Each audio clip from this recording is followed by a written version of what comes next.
రే తల్లి, సింహం చాలా జరిగిందిరా. ఎలా జరిగిందా నువ్వే విను.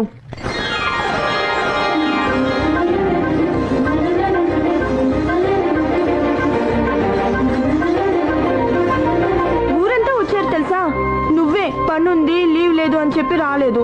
చాలా పని ఉందిరా, సెలవు దొరకట్లేదు.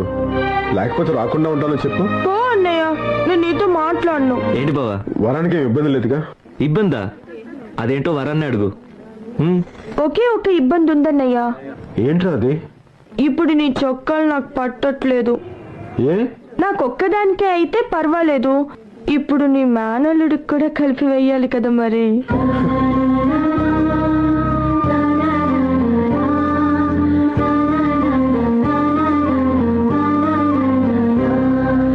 ఈసారి పెద్ద చొక్కలు కుట్టించుకుంటానులే. సరే అన్నయ్య, ఉంటా.